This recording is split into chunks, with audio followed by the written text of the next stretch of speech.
So Kathy, I'm going to start with you, and for the audience and the uninitiated to culture committees, perhaps we can just take a very straightforward question.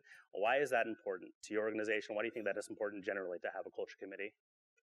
Well, I mean, that's really a good starting point for a question, because you always want to start with the why. I try to, I think the simple answer is that it just makes sense. I try to think of our culture committee as an army, or like superheroes of Big Red Rooster Flow. And we try to focus on, fighting for what's right and figuring out where we want to go using our core values as guidance. And then we take a look at, what isn't working and where is the evil in the company, and we try to attack that. So at the end of the day, when you're trying to do something really special and create this amazing culture and, this amazing employee experience, who doesn't want to have more superheroes on their team? I don't know if you were talking with Chris about the Avengers theme song from yesterday, but yes, definitely understand and appreciate the superhero themes. Aaron, we talked a lot about the idea of a culture committee being vital to the association. I'm wondering if you can describe what are the responsibilities of the culture committee members that you've assembled? Yeah, so one of the first things that we did when we set up our culture committee is we had a job description that we said, we're recruiting these people for this committee and we want a good cross-section. And so we came up with the job description, and I had to bring it up here because I don't remember everything.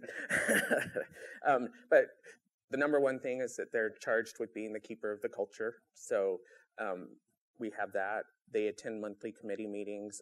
They go over our Tiny Pulse responses, Moment of Truth standards. They're the ones that organize our culture or our quarterly celebrations, and then they also have contests. They review and implement Moments of Truth within the association. They take turns leading the quarterly celebrations, and then they serve on subcommittees of that. They actively participate in problem solving and strategic conversations at the monthly meetings and by email. And then they onboard our new employees. So this is something that we've just recently implemented, where the new employees will meet with a member of the culture committee, and then they will tell them about Tiny Pulse. They'll tell them about our culture and what we do and why we have all of these things in place. That's great. Kathy, I know that you were the second. Yes, I'm the cougher in the room. Sorry, everyone. No worries. I'll call you as soon as you cough. But you were the second employee at Big Red Rooster, and I'm curious, being there at the early stages, being the sole culture committee, how have you seen it evolve, and if the responsibility of the culture committee members is in alignment with Aaron, or if there's anything that's different? Yeah, so I was number one that wasn't a partner with the company. We're now at about 100 people. But for me, my foundation is education. I was an elementary school teacher. Shout out to Schaumburg, School District 54. But one of the things that I learned early on was that, you can have the best curriculum and the greatest lesson plan, but at the end of the day, if you cannot, I've heard this word used a lot today, connect with the student, you may get the lesson done, but it will never be as good as it can be. So early on, I kind of took that and applied it to business, and really it goes for any relationship, right? You want to connect with them and get that buy-in, which is really critical. And so I started as a solo on the culture committee, and then I brought on my design team because it made sense. They're creatives. We're going to plan fun events, and we're going to put them, in charge of that. And then I started thinking out of the box a little bit, like, why does there have to be one culture committee? So as an example, using TINYcon as an example, you guys maybe have your big culture, but at the end of the day, I walked in here and I thought, wow, everyone is so friendly. Everyone is so nice. People know your name. You guys have been briefed. It's almost like you had your own culture committee for TINYcon. And so, another shout out to Tiny Pulse for doing such a great job in creating the culture for TINYcon that is so over the top and front. It's like Disneyland in here with you guys, But from that point, so we had some mini culture committees, which we still have once in a while, but now we've kind of moved into the same space that Erin's in, where we've taken people from different departments, and it's just evolved into kind of a similar strategy. That's great. It's like Disneyland. We're going to take that out of context and start it using it on material. But Erin, in terms of any challenges that you faced when trying to introduce the Culture Committee, what was some of the pushback that you saw? Well, I was fortunate because I had top management, and our CEO was on board with the Culture Committee. Prior to us introducing the Culture Committee, we had another initiative that was also around culture. And what we had realized was that when you just had one or two people running that it became overwhelming for them. And then we wanted to get more people involved. So we had a number of different things that we did at first, where we had a group of 10 people on our Culture Committee. Well, that was too many. And then we went to a group of 4 or 5, and that was too few. And so we're at a nice mix right now. And I think that what we've also found is that we have our Culture Committee, but then we also, in all of our branches and departments, we have somebody that helps them and is the cheerleader for the culture there that they're working one-on-one with. That's great. I actually am going to start fielding some questions from Slido. And the first question that I'm going to ask, how do you get your employees to strive to be in the Culture Committee? And I'm also going to ask another question, do you incentivize, employees to be part of the Culture Committee? And perhaps, I don't know, Kathy, if you can speak to that, and then we'll go to Erin. Well, I guess it depends on how you define incentivize. Mm-hmm. Not really, actually. I think we've just created a culture that people want to be a part of that.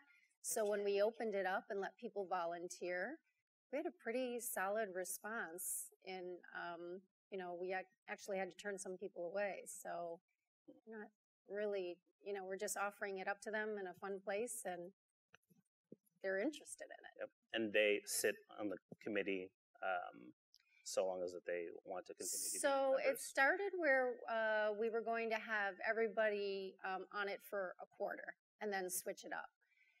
But passion and, the fact that they're still producing and they're still interested in it, it's very organic how we're working our Culture Committee. It's kind of like, if it works, we're going to stay with it. And if it doesn't work, we're going to switch it up. And so right now, this is working.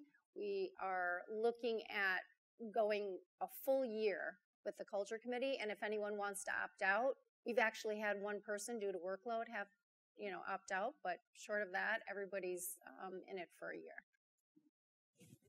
Yeah, those are great thoughts, Kathy. And I'm curious, Erin, we talked a little bit about, the right number of members and the ratio. And it's probably all relative to every organization and the departments and how you segment. But I'm curious if you can offer any suggestions, because that did come in as a Slido question as far as what is a recommended best ratio. Wow, I don't know what the best ratio is. I think the most important thing is having the right people on the team. Absolutely. And then once you have that, then it's much easier to work with. Mm-hmm. Yeah, that's a great point. And even in terms of identifying who administers TINYpulse for an organization, you have to have the right people in place. And that brings me to my other question. How would you take the TINYpulse data and associate that to the responsibilities of their Culture Committee? And if you have any specific examples you can speak to. For us, it's part of our weekly meeting. We do an hour. I mean, I've talked to a lot of people in the conference about, do you have a Culture Committee, and how often do you meet? Had sat at a table today. Someone said that they meet for a whole day. They get a day off. We do an hour a week, and I know others do once a month. But we go through this might be shocking, but I actually made everyone on our Culture Committee, and there are about 12 of us, administrators. And everyone was like, oh my gosh, they're going to be, I'm like thinking, well, they're not going to add a new employee. And if we're trying to show that we're transparent, which is, or that it's anonymous, that, we want to get them in there, because they're the ones that are talking to the people on the teams, so they can say to their peers, hey, I'm in it. I have the same access as Kathy Dunne, and this is what I'm seeing. And she's not hiding anything when she's sending out reports. But we go through all the responses together, and we can talk later about the meetings that they have. But I think everybody does their takeaway, and then they go to their individual team and they share with whatever information they have from the data. Yeah. Would you agree with that, Erin, too? Yeah, absolutely. And I think that, gosh, I just lost my train of thought. I'm sorry. No, it's consistent with what we discussed, Kathy, in yesterday's certification about identifying the right people, but thinking about the idea of your creating culture champions and culture stewards. It helps create that adoption, whether it's just simply using TINYpulse or just being in a place where you're comfortable with providing that feedback. And I think that that's where a committee really goes a long way. Yeah, and it's not just the committee. I mean, if they are the culture champions, what I was going to say before is that one of the things that we did to change it up is, we use TINYpulse as a tool. It's one tool. But at the end of the day, it's always the face-to-face. So our culture committee is broken up by teams. So they have a meeting with their team each week, and they talk about the question that's going to come out before it comes out. So they may have a discussion, they may just announce it, but it gives the employees time to kind of think about it and process it, especially the ones that are not a yes or no or a 1 through 10. The open-ended questions, you always get the response going down. But that allows them to have conversation with them and open it up and actually come up with other ideas for future questions. And our committee doesn't meet as often. We're only meeting once a month, but we are going through all of the questions. And if we see any themes, we talk about how we want to address those. And they are not administrators, but we do have a lot of administrators within our management team. So we have about 18 administrators that go in there and answer. And then we publish everything. So all of our people see it. And our committee is very involved in that. Speaking of addressing, Erin, the most upvoted question on Slido is, what was the moment of truth for you? What was the moment of truth for us? Yeah. So what we define a moment of truth as is that opportunity for somebody to make a first impression. So our culture committee is looking at those moments of truth. So whether it's being when you're answering the phone or if it's email correspondence or anything like that, they create activities around those moments of truth that that we roll out to the entire association. Right. And tying it back to the idea and the terminology of TINYpulse, but just generally even outside of TINYpulse, as it relates to wins, what would you say were wins that you could tangibly define by achieving with the use of a culture committee or having the culture committee as part of the organization?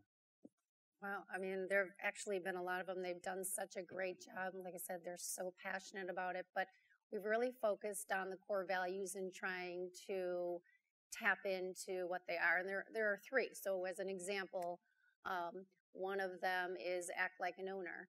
And so what they brought to everyone was brought in a coffee barista, and we switched our town hall to where employees ask the partners questions. And so we switched it to where the partners got to ask the employees questions. And there were so many action items after that and information that the partners just had no clue that people thought like that. So that would be one. One of the things that our committee recently did is we had a lot of feedback in TINYpulse that was surrounding our quarterly celebrations. People thought they were too long, or we were having them too frequently, or things like that. So what we did is we formed a focus group with some members of that committee, and then really tried to get an idea of what people valued from those quarterly celebrations and what were the issues. And what we found out was that people really did value going and recognizing one another for their accomplishments, but it was just taking too long and they were away from their families. So we decided that we would keep those those quarterly celebrations. We would dial them down a little bit, but then we also had some other feedback there where our employees said, we always have some team building activity. Can we do something more meaningful? So what they decided to do was have an act of service that we do at each of those quarterly celebrations now as a team. So we're continuing to develop those things, and we're working with local nonprofits now to develop those activities. That's fantastic. One of the ideas and themes of maintaining great company culture is that sustainability when your organization scales and grows. And one of the questions that came up was, how do you feel, or deal, with groups that are resistant to or threatened by efforts to change the culture?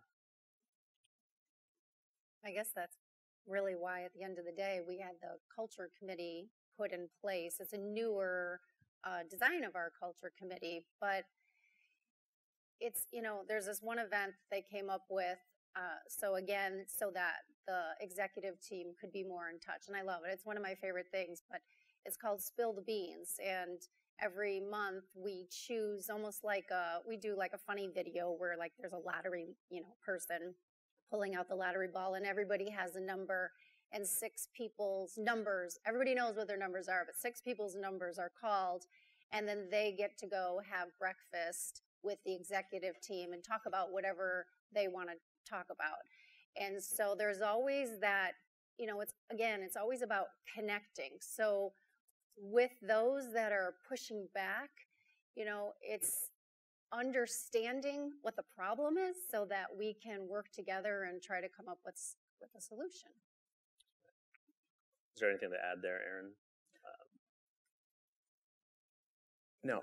Sorry to put you on the spot because Kathy really crystallized it. I mean, it's going to come down to communication.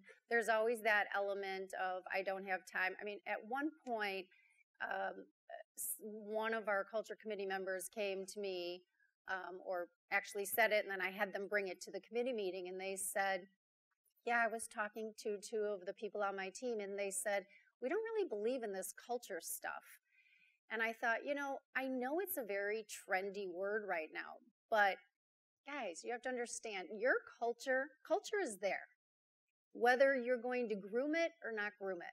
Culture is not just about the events that we're having, because some people confuse it with that, like, oh, I don't want to go play Bago in the hallway, which we have a really good Bago championship going on right now. But it's not just the parties. It's about how you treat each other, how you talk to each other, kind of back to what I was saying about TINYcon, how people make you feel. What is that employee's life like when you're in their head, or trying to be compassionate or think about how they feel when they come to work? That's what we're trying to craft and put together, pull together a place that just works for everyone. That's fantastic, Kathy. Another question that came up from Slido, and maybe this general guidance that you could perhaps offer to the audience, but how do you structure culture committee meetings? What would be your approach to that? And then just general things to offer to the audience as far as what things to consider when you're trying to introduce a culture committee. Yeah, so our culture committee meetings follow a standard format every time, where we're looking again at those moments of truth and making sure that they're still in alignment with the standards that we've set. We're looking at how we want to recognize people at our next quarterly celebration. We're lining up people for those events. Our culture committee also is the group that is selecting the winners of those values awards that we have incorporated. So they'll be looking at those as well. They're talking about how we can continue to engage our employees, and then we talk about any of the additional Tiny Pulse responses that we have. Would you tend to agree, Kathy, or add anything there that might be different to your organization? Yeah, again, I mean, we're pretty organic how we go about, whatever is the hot topic for the week is what we're talking about. We're trying to resolve the issues that are at the top of everybody's minds. When we talk about trending, it's like, what's trending this week? And if it's a review time, which it happens to be right now, that's on people's minds. So we'll tailor questions that revolve around that. And we'll have the conversations in those one-to-one meetings to make sure that everybody feels heard. That's excellent. That's really what it's about. With the remaining minutes that we have, I'm just curious, from the audience, who here can say by raise of hands or show of hands that they belong to an organization where a culture committee exists? That's not from Tiny Pulse. So I imagine that a lot of the customers here, they have been approached by their customer success manager in identifying an opportunity to introduce the committee, whether it is about Tiny Pulse feedback or like the things that we talked about, maintaining and improving culture. And so the call to action, of course, whether it's in the next break or, on the boat, at the dine around, come find your customer success manager, come find me, come find Aaron or Kathy and ask for maybe guidance or ask for any questions that you have about the thoughts around introducing this concept of the culture committee to your organization, because clearly there are benefits, whether it is kind of facilitating the conversation with Tiny Pulse data or just improving company culture. But with that, I really wanted to give a round of applause to Kathy and Aaron for their time. Fantastic insight. So thank you again.